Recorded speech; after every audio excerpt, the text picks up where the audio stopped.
You know what's interesting? When people think about disasters, they imagine empty shelves everywhere, equally. Like the entire country just goes, "All right, guys, no more food for anyone." Yeah, that's not how it works. In this video, I'm going to show you which US states would see grocery stores empty first in a disaster scenario, and more importantly, why.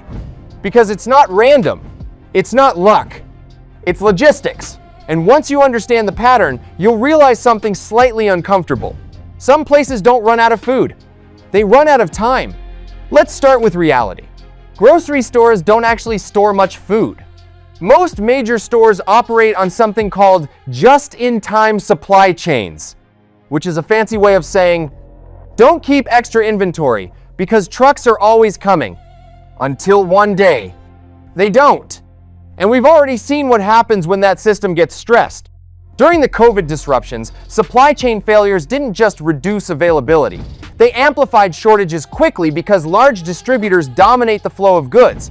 Even more recently, a cyber attack on a major distributor caused grocery outages across multiple states almost instantly. So no stores don't slowly empty. They drop off a cliff. Now here's the key insight. Not all states are equal. Some are structurally vulnerable. And these are the ones that empty first. The first type of state that runs out of food fastest, states that are geographically isolated. Let's talk about Florida. Florida looks fine on a map, but supply-wise, it behaves like an island. Fuel experts literally describe it this way because it depends heavily on imports through limited ports and pipelines. That means when disruption hits weather, war, cyber attack, everything slows down immediately. And we've already seen it. Before hurricanes even land, shelves start thinning, fuel runs out, and stores struggle to restock. Now imagine that, but without recovery teams and scheduled shipments coming back. That's not a shortage. That's a bottleneck. The second type? States with extreme population density. Let's talk about California. Massive population, huge demand. And yes, it produces a lot of food, but here's the twist. Distribution is still centralized. A disruption in logistics, labor, or transport can cause massive ripple effects, especially since California supplies a huge portion of US produce. And when even a part of that system gets disrupted, prices rise and availability drops quickly. So you don't just get empty shelves, you get crowded shelves with nothing affordable left, which honestly is sometimes worse. The third type? States heavily dependent on long-distance trucking.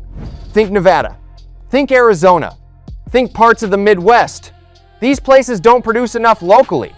They rely on constant delivery. So when trucking slows, fuel issues, labor shortages, cyber disruptions, stores don't adjust, they stall. And when stores stall, shelves don't gradually empty. They skip straight to, sorry, we're out. The fourth type? States hit by sudden infrastructure collapse. Texas is a perfect example.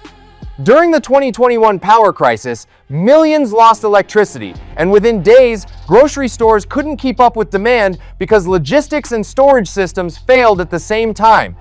It wasn't that food disappeared. It was that systems that move food stopped working. And once movement stops, shelves follow. The fifth type? States vulnerable to natural disasters. Florida again. Louisiana. California. Texas. Floods, hurricanes, wildfires. We've already seen stores go empty before disasters even hit. During Hurricane Milton, grocery shelves were already nearly empty before landfall. Not because supply vanished, because people did something very human. They rushed, and demand spikes break supply chains faster than disasters do. The sixth type? States dependent on a small number of distributors. This one is huge and almost nobody talks about it. Modern grocery systems rely on a few major distribution companies. So when one of them goes down, like in cyber attacks, we've already seen stores across regions experience shortages simultaneously. That means your local store might be perfectly fine, until one company, hundreds of miles away, gets hit. And suddenly your shelves look like they've been looted, even though nobody touched them. The seventh type? States with lower income populations facing price pressure. Here's a reality most people ignore. Shortage doesn't always mean nothing is there. Sometimes it means you can't afford what's left. In multiple US regions, rising grocery costs have already hit lower income areas harder, making access uneven even when food is technically available. So shelves don't have to be empty to feel empty. They just have to be unreachable. Now, let's put this together. If you combine these risk factors, you get a pattern.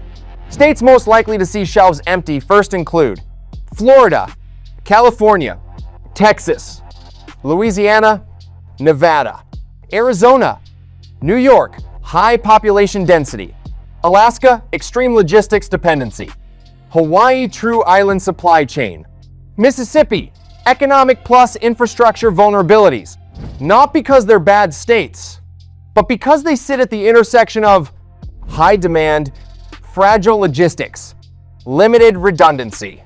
And here's the part nobody tells you. Grocery shortages don't feel like a disaster at first. They feel like inconvenience, then frustration, then tension. Then suddenly, you're standing in a store with half-empty shelves wondering how it escalated so fast. So what actually matters? Not panic buying, not hoarding, understanding timing. Because in every crisis we've seen, floods, cyber attacks, power failures, the pattern is always the same. Systems don't collapse instantly. They slow down just enough for people to realize something is wrong. And then human behavior does the rest. Let me put it simply. Stores don't run out of food first. They run out of normal behavior. And once that happens, shelves follow very quickly. If you made it this far, you now understand something most people miss. Grocery shortages aren't random. They follow patterns, geography, infrastructure, population, behavior. And once you see those patterns, you stop reacting late and start thinking early. If this video helped you understand how fragile everyday systems really are, share it with your friends and family. Because awareness spreads faster than panic, and it lasts longer. Subscribe to the channel if you want more real-world breakdowns like this. No hype, no fear, just clear thinking. Stay prepared, stay calm, and next time you walk into a fully stocked grocery store, remember, that's not guaranteed. It's just working.